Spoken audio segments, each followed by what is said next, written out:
asbab dakwah dijalankan, Daeng bisa mendapatkan hidayah. Dulu tadi disampaikan bahwa dia mulai menjaga sholatnya itu ketika tahun 2015.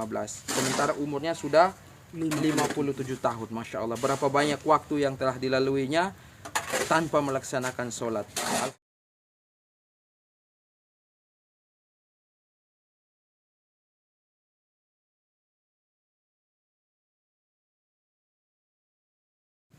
Assalamualaikum warahmatullahi wabarakatuh.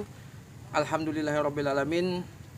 Saat ini kita sedang berada di Sulamu, Kabupaten Kupang. Saya jumpa lagi bersama Daeng.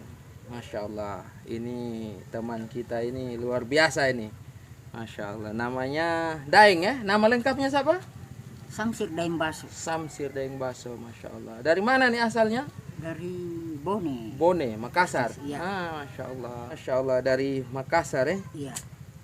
Ini ceritanya bagaimana ini sampai bisa sekarang jadi ahli masjid ini. Masya Allah. Alhamdulillah. Berkat hidayah dari Allah Subhanahu wa taala, kita sudah diberi kesempatan hadir di NTT. Masya Allah. Selama 4 tahun lebih saya jalankan syariat agama, keluar di jalan Allah.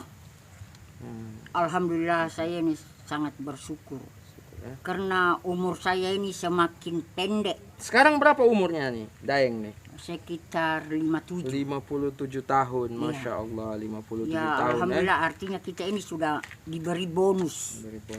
Untuk diberi kehidupan panjang untuk melaksanakan. Wah, Ini kita cerita sedikit pengalaman, mungkin Ya. bisa jadi motivasi buat teman-teman lain yang saat ini mungkin masih jauh dari Allah.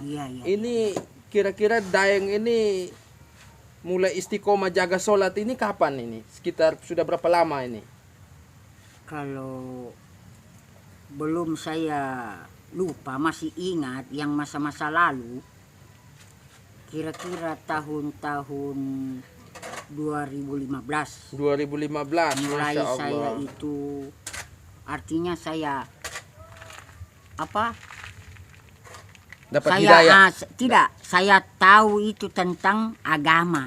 Itu bagus. Berarti 2015 kalau kita hitung sampai sekarang, Ya. 2016, 17, 18, 19, 20, 21, 6 tahun ya. Iya. Berarti sebelum 2015 itu sholat atau tidak?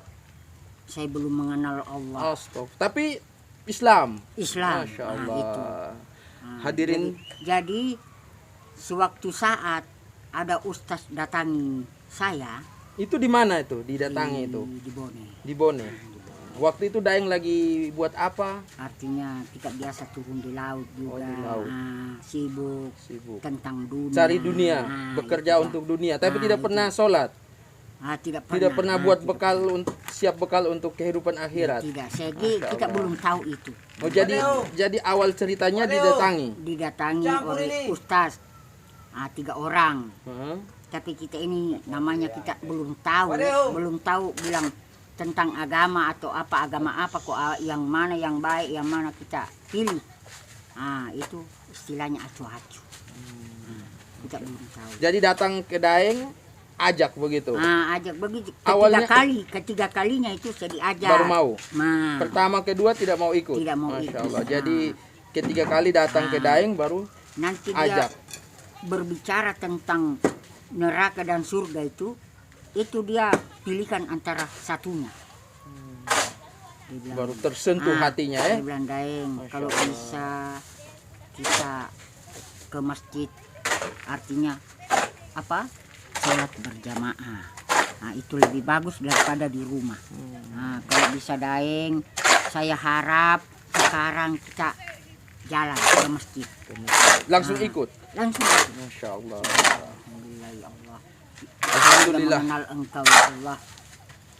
Hadirin yang dirahmati Allah, ini adalah salah satu contoh teman kita Daeng Tadi beliau sudah menceritakan sedikit pengalamannya, asbab dakwah dijalankan, Daeng bisa mendapatkan hidayah.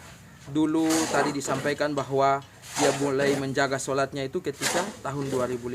Sementara umurnya sudah 57 tahun. Masya Allah, berapa banyak waktu yang telah dilaluinya tanpa melaksanakan sholat. Alhamdulillah Daeng bersyukur karena Allah masih hidupkan, Allah masih berikan hidayah. Maka hadirin yang dirahmati Allah Subhanahu wa taala, ini adalah kerja yang mulia, kerja yang baik.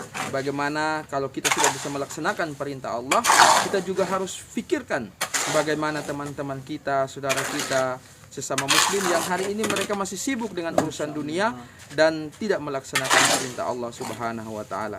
Masya Allah, ini ceritanya bagaimana sampai di badan bisa punya tato begini nih, Masya Allah. Kita masih namanya kenakalan remaja, Ustadz. Kita ini minum-minum tidak tahu Allah. antara dilarang dan tidaknya, itu kita lakukan saja. Sekarang masih minum mabok kosone? Oh, tidak. Tidak lagi, alhamdulillah ya. Sejak mengenal dakwah sudah sering. Pertama diajak keluar dulu 3 hari, 3 hari di ya, masjid. 3 hari ya. Masya Allah. Sampai 1 bulannya.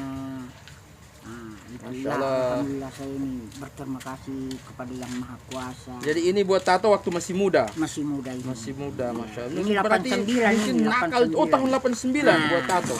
Masih di Makassar. Masih di Wih, berarti mungkin dulu nih preman juga di Makassar ini ya. Masya Allah. Banyak mungkin ya ini pengalaman hidup ya. Ke perbuatan-perbuatan yang buruk yang mungkin Daeng sudah lakukan ya. Masya Allah. Itu tidak bisa lagi diingat karena kita ini sudah di jalan Allah. Alhamdulillah ya. Iya. Jadi ini subhanallah, ini badannya ini semua penuh tato ini. Hadirin coba lihat. Sampai telinga-telinganya Iya, ditato iya. semua nih. Ya Allah, hidungnya juga ditato. Ini tidak sakit kah waktu buatnya ini? Tidak biasa. Masya Allah, ya Allah, alhamdulillah. Tapi Daeng mesti banyak bersyukur karena alhamdulillah Allah masih panjangkan umur dan Daeng masih diberi kesempatan untuk bertobat. Nah, hal-hal yang sudah kita lakukan yang dulu buruk, jangan lagi kita ulangi, kita tinggalkan. Karena hari ini kehidupan kita di dunia ini adalah kehidupan yang sementara. Nanti kita akan mati dan kita akan menjalani kehidupan yang selama-lamanya, kehidupan yang kekal. Maka kita istiqomahkan diri kita, niat insya Allah ya. Dan hadirin yang dirahmati Allah Subhanahu wa taala, kita lihat sedikit bagaimana profil Daeng saat ini setelah dia berhijrah, mengenal dakwah dan aktivitasnya hari ini. Saat ini beliau habiskan di masjid sebagai muadzin, sebagai pembersih masjid. Nanti kita lihat video berikutnya ini tentang Daeng.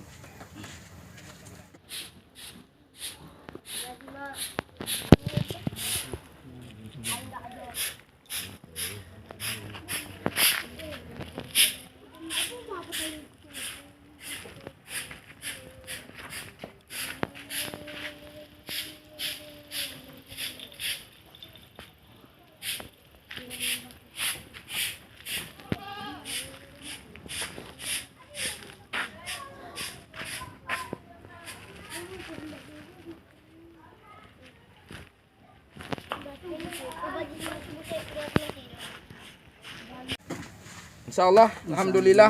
Terima kasih banyak Daeng sudah berbagi cerita dengan kami, dengan teman-teman semua. Mudah-mudahan video ini bermanfaat, jadi asbab hidayah buat teman-teman kita yang lain. Tidak ada kata terlambat Daeng ya, untuk mau bertobat, untuk mau berubah. Karena hari ini dunia nyata, akhirat ini masih cerita. Tetapi insya Allah nanti, suatu saat nanti pasti dunia ini akan tinggal cerita dan akhirat akan menjadi nyata. Kapan itu? Nanti ketika kita sudah dipanggil menghadap Allah, kita sudah mati, kita akan melihat. Penyesalan itu dia selalu datangnya di belakang. Maka syukur kita masih dihidupkan oleh Allah, kita masih diberi kesempatan, jangan menunda-nunda untuk tobat. Ini contoh, salah satu contoh teman kita Daeng. Mungkin ada pesan-pesan sedikit nasihat buat teman-teman kita yang mungkin masih jauh dari agama, masih jauh dari Allah, yang belum mau melaksanakan sholat. Daeng bisa sampaikan, bisa ajak. Kawan-kawan, saya minta dengan hormat, kalau bisa kita artinya keluar di jalan Allah, Bertobat, berhijrah. bertobat sebelum terlambat. Karena ini dunia kita akan tinggalkan nanti. Masya Allah. Nah, itu ada pepatah DSAS, dunia sementara, akhirat selamanya. Subhanallah. Nah, jadi itu pesan saya kawan-kawan. Terima kasih. Assalamualaikum warahmatullahi wabarakatuh. Alhamdulillah. Mudah-mudahan apa yang kami sajikan ini bermanfaat buat kita semua.